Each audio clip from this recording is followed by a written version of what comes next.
Hello, I'm Marsha Bonhart, and welcome to the Dayton Commission Candidates Forum brought to you by the Dayton Weekly News. This is Dayton's longest running African-American news publication. And we've invited all of the candidates to join us on Zoom to respond to a series of questions and issues that are on the minds of Dayton voters. Welcome.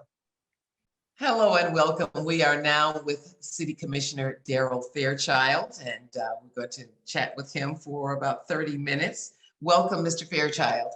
Thank you. It's great to be here, and thank you to you for hosting us and the Dayton Weekly newspaper for creating this opportunity. Well, thank you for being with us.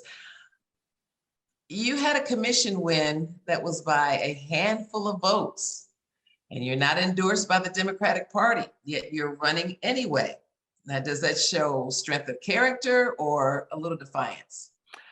I think it shows perseverance, and I think it also shows that I'm coming up on the third anniversary of my first term. And I think it's fair to say that these last 3 years have been very challenging, maybe some of the most difficult years that the city has faced in kind of a consecutive basis. And I think I've demonstrated good leadership through that time. So I think more than anything, it shows that I've demonstrated leadership. I know what needs to happen going forward, and I have a vision what needs to be done.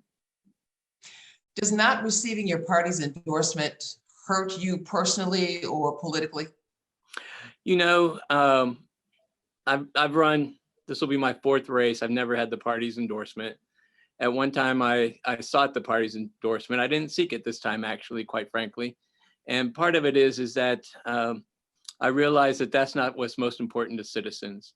What's most important to citizens is that you are a leader with integrity, you're authentic, and you're transparent. And I think the citizens know me. I've been a Daytonian now over 50 years. I've been in our schools, our neighborhoods, our churches. People know me. The only endorsement I really need is the votes of the citizens. Thank you for that answer. As an incumbent, you have the advantage of relying on your principles and record over the last 3 years. So what would you remind the voters about yourself again? What more, just other than what you just told me, would you remind them about you? Sure. I would say that one of the things that I ran on was a need to invest in our neighborhoods. And to do that work, we really needed to have a plan. We hadn't done any plan. We hadn't done a comprehensive plan since the early, like 2000, the 2020 plan, which was expiring. And so I ran on neighborhood development, and to get a plan. In a few weeks, we should be completing the fourth of the 4 visioning plans for each of our residential neighborhoods. And so I'm proud that that piece of what I wanted to accomplish is being accomplished. That's not to say that there's not more work to do. We need a comprehensive housing plan. We need to understand how we're going to utilize the $147 million that are coming in to invest in our neighborhoods. So there's work to be done, but we've started that. And I've stood up even when other commissioners haven't wanted to hear that for our neighborhoods and how to clean up and make our neighborhoods safe for all our families. From day one, I was involved with police and community relationships. I attended CPC meetings regularly. And, you know, unfortunately, because of the death of George Floyd, that issue went from, needing work and attention to becoming something urgent. And I'm proud to have worked with the mayor and the other commissioners and 125 other police officers and neighbors on the police reform work. And I would say that it's a good start. We have 148 recommendations, I think, that are coming to the city to be implemented. And the key now is to see through that implementation so that our good start becomes real action. I'm mindful of one of the members of my team, Mr. William Smith, who unfortunately died in the midst of our work. But from the very first day, he said, "I don't want you to be wasting my time." And my hope is that as we implement this work, his time was well used, particularly since it was some of the last times in his life. I valued his time and his contribution, and his words echo in me as we go forward. Another place that I really need the voters to help get something over the finish line is that when I came in, I started working on how do we protect our water. We've seen in other places where private entities have come in and bought public utilities, water utilities, and then they decrease their services and increase the prices, and then um, residents are vulnerable to not having quality water. And that's an example up in Flint. It's also examples down in Mississippi. And so what I did was work, how can we protect our water from being privatized to private entities? It took a while to find the right path, but what we found was that a charter amendment is going to secure the water the best, because that would require, to reverse that, a vote of citizens to be able to sell our water. So we have this charter change that will prohibit selling or leasing our water to any entity. If voters agree and vote yes on issue 8, 8 is great, vote yes on 8.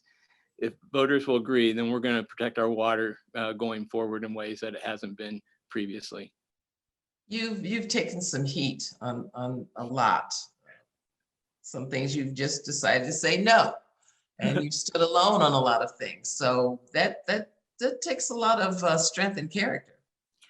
You know, I think many of my viewers, or many of your viewers, citizens here, recognize that it's easier sometimes to go along to get along. But I know that some of the issues in our city don't allow for that. And so I've tried to honor my commitments I made to people when I ran, and the things I said I would stand on. I've tried to do that to the best of my abilities. Sometimes the priority, politics is a recognition that not everyone has the same interests. And we have to come to the table and find ways to reconcile those differences and the different interests. And it's my sense and my own experience now that some interests oftentimes don't get heard. And so, as to the best of my ability, I've been trying to make some of those interests that I think are very important, and particularly in our neighborhoods where they have felt unheard, for those interests and voices to be heard. Thank you, Commissioner. Let's talk about the city declaring a racism a public health crisis, getting some criticism regarding how it's allocating its budget dollars, especially for its lack of investment in HRC, which of course is protecting the civil rights of community members and assistance to minority businesses. And so what are your thoughts as we think about the HRC as it continues to close that gap of racial disparities, yet it doesn't appear that it's getting enough support from the city? Yeah, so that was my judgment, that we're not fully funding our HRC, and I think there was some indictments around one of the employees in the HRC, and so we had to look at that.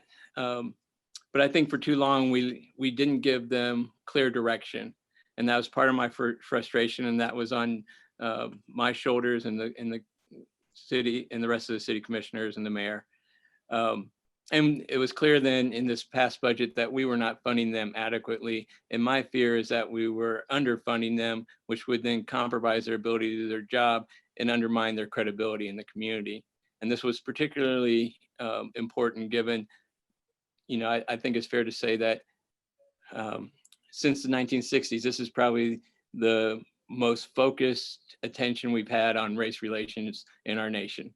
And Dayton certainly has our share of issues around race relations and racial injustice.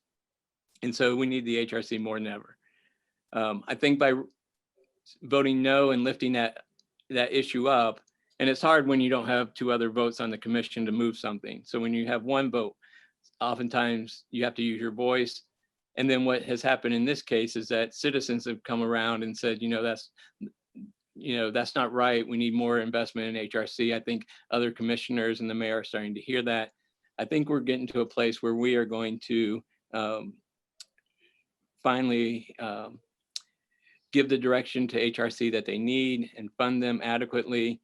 And then I think a new piece, and this goes back to the declaration of around racism being a crisis, a health crisis, is that it's no longer going to be just the HRC that has this responsibility, but we're going to start to make that a responsibility of the whole entire administration. And so, I believe this will be something that the commissioners will look at the city manager to lead, but also to hold her accountable on how is the whole organization doing on these issues. Recently, she stood up a 25-person team within the organization and announced that team. And so I think that is a good sign that we're starting to move in the right direction.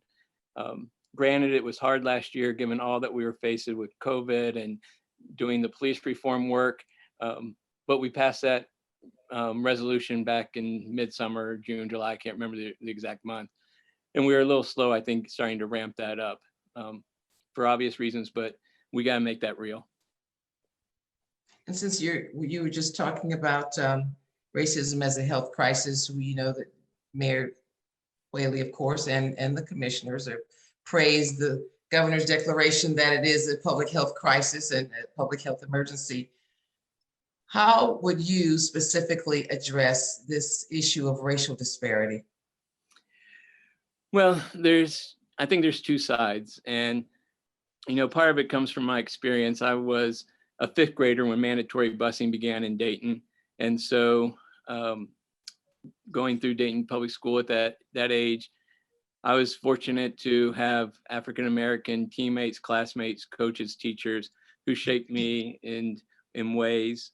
I also had to wrestle with the fact that I grew up in a church that taught me to love my neighbor as myself, but then I would bump into some of these Christians that were raising me to love everyone.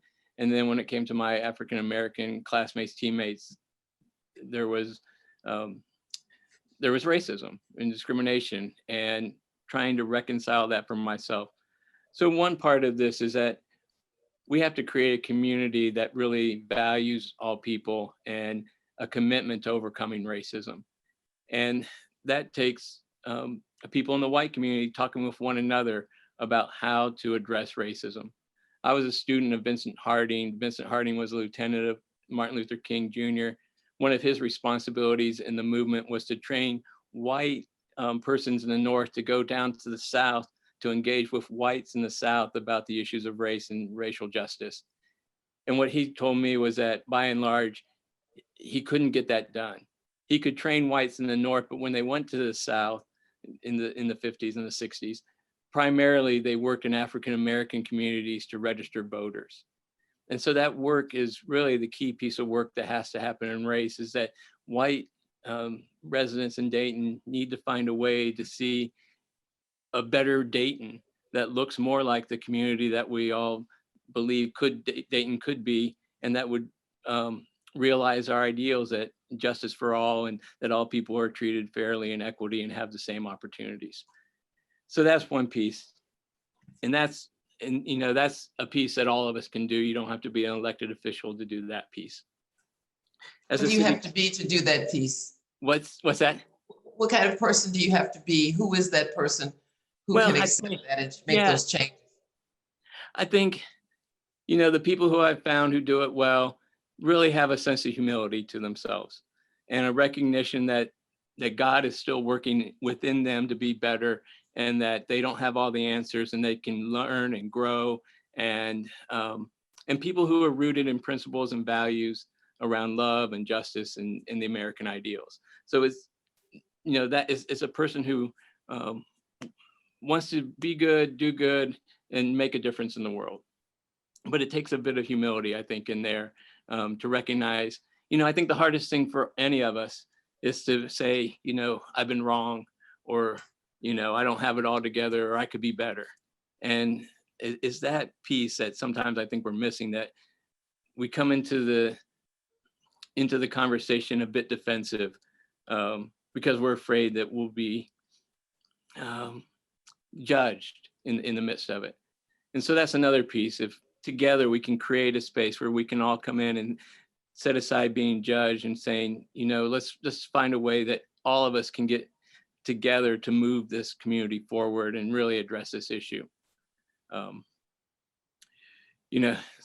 So then thinking about I think your question is really, how can a city commissioner do this?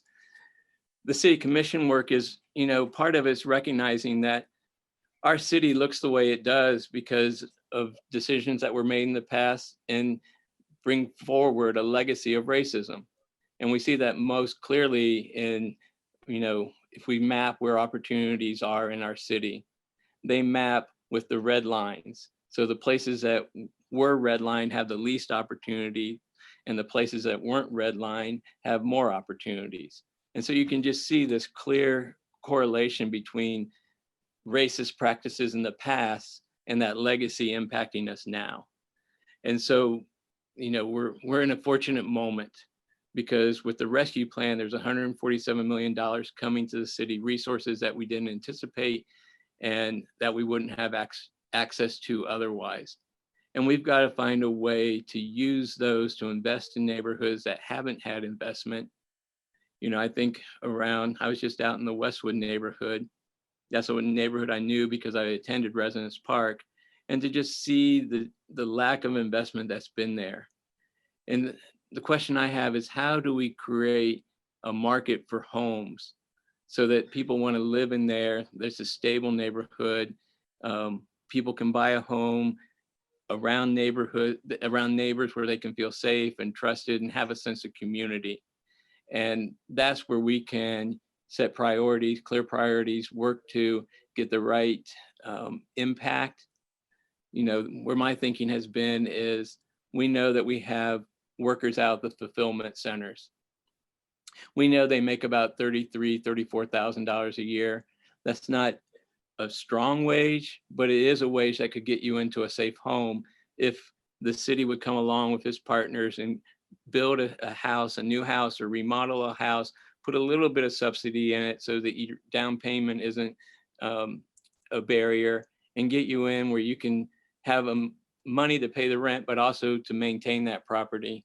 And if we could do that with a group of employees, now you're talking about a stable neighborhood, link it up to the Westtown hub, get a direct line, express line out to the airport, so people are only spending 30 minutes on the bus to and from rather than an hour and a half. It's that kind of thinking through a person's life and how that could work in a neighborhood that could bring investment that could be sustained. And that is thinking A to Z instead of A to L. Right. Yeah. Okay. Thank you for your thoughts. The members of Dayton's union and largest union, and even non-union employees, of course, are not getting that pay increase this year. Pandemic-related revenue losses, and union members, Dayton leaders said they had to get creative to hold down personnel costs. But now the current city commission is asking for a raise for the mayor and the city commissioners. So this charter change that we touched on just a few minutes ago, your thoughts about an increase in salary for commissioners and the mayor? Sure. I would think that if you're a commissioner, you would certainly enjoy and appreciate an increase in salary. I'm sure, every person would. But I know I work at Dayton Children's Hospital, and, we just went through a difficult case. One of the public safety officers looked over at me, who had gone through it with me, and he said, this is a hell of a way to pay a mortgage. And, the humor was important to help relieve us in that stressful moment. And the humor in that is that no one here at Dayton Children's works for a paycheck. We're mission-driven people. And I think that's true of the people who run for public service. We're mission-driven people. And so the pay raise, whether it happens or not, isn't going to influence people who want to serve as mayor or commission. I think, to be candid, I voted yes because it came out of the charter reform committee. I wanted to honor the work that those citizens did. The good thing about that is that currently the mayor and the commission can appoint the compensation board. And so we can stack that with people who are favorable to us, and they would then recommend our compensation. And what this piece does is take that completely out of our hands and ties it to a decision that the state legislature makes in setting the county, the salaries for the county commissioners. That's the good piece. The piece that I can understand people being concerned about is that it's a raise at a very bad time. Other people aren't getting raises. And so I think that's unfortunate. And if citizens wanted to vote that down because of timing, I would understand that. At some point, we'd have to come back around because I think it is really important to get our compensation out of our influence. What I would like to see in those first two charter amendments, the one that redefines the mayor, well, it doesn't redefine, but it adds 4 new functions to the mayor and to the how we pay the commissioners, is I think we need to have a broader conversation about who the city commission is, how we elect them, the number of commissioners. You know, right now, all 5 are elected at large. There's other communities that have some that are elected by a ward and others at large. I think there's some merit to looking at that for our city, because we know that not all voices are heard around the commission table when the key decisions are made.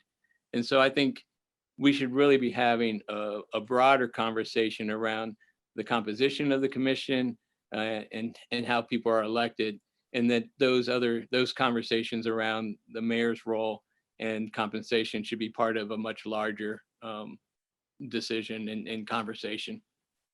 Can you further explain the advantage of changing that composition that way and dividing the commission into voting wards?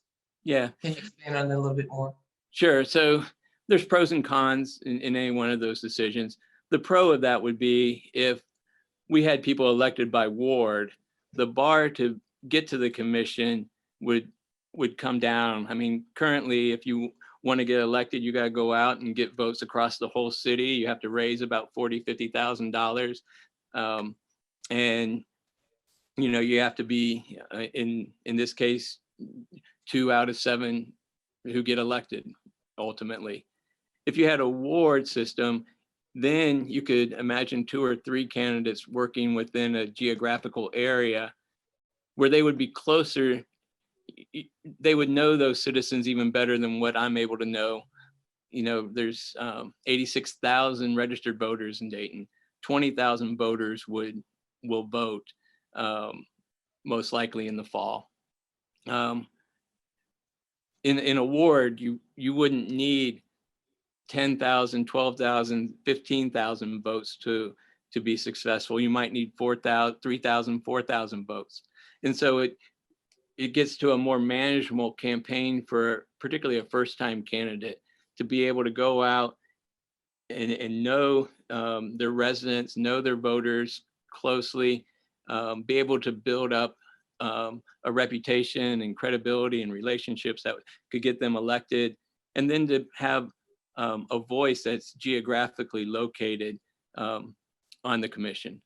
You know, right now, the 5 of us, you know, we have a responsibility for the whole city because we're elected citywide.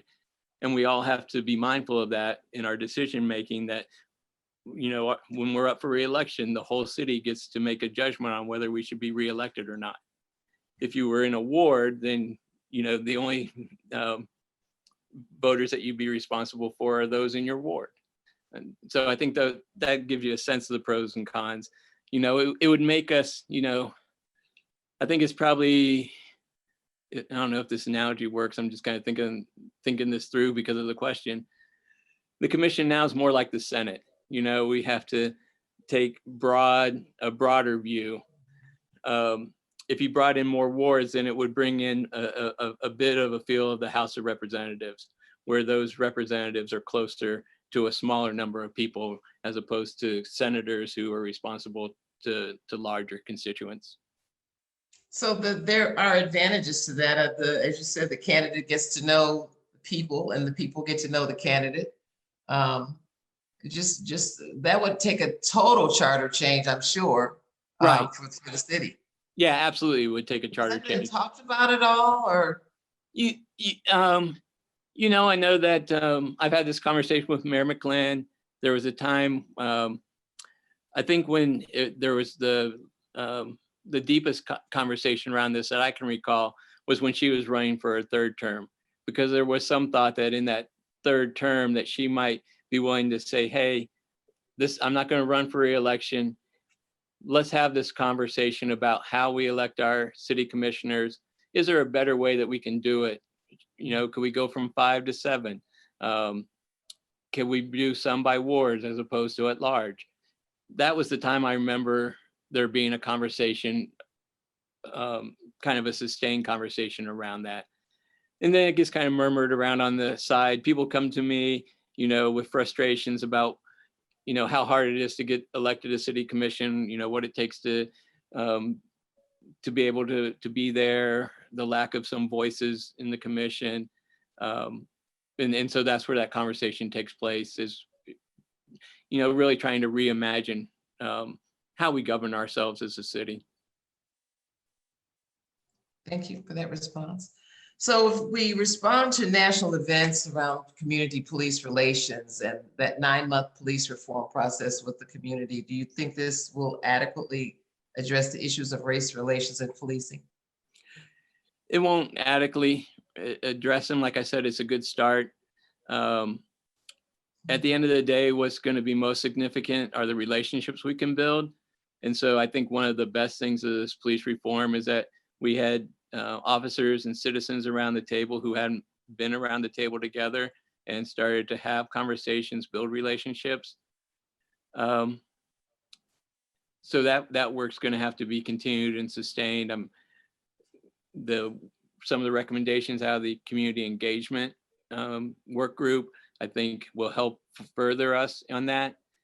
I think one of the pieces that's going to be most critical is what we do around accountability, and how do we demonstrate to citizens that the police hold themselves accountable and that the police live up to the expectations that the citizens have.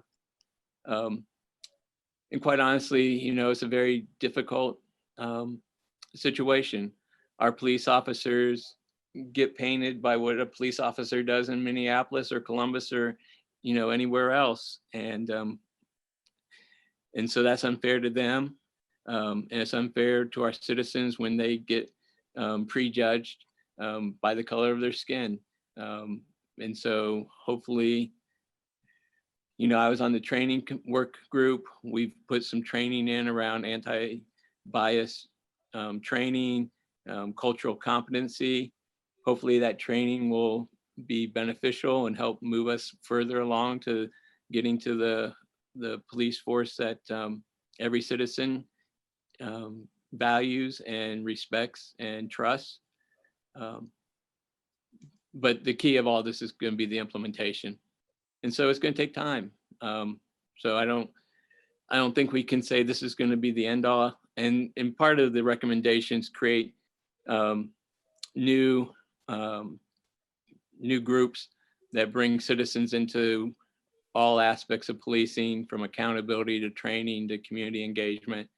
And hopefully that ongoing relationships and working together will pay the dividends that we hope. Right. Commissioner, thank you so very much for your time today. Yeah. We enjoyed speaking with you. Thank you for your thoughts. You're welcome. Thank you. And thank you to Dayton Weekly News.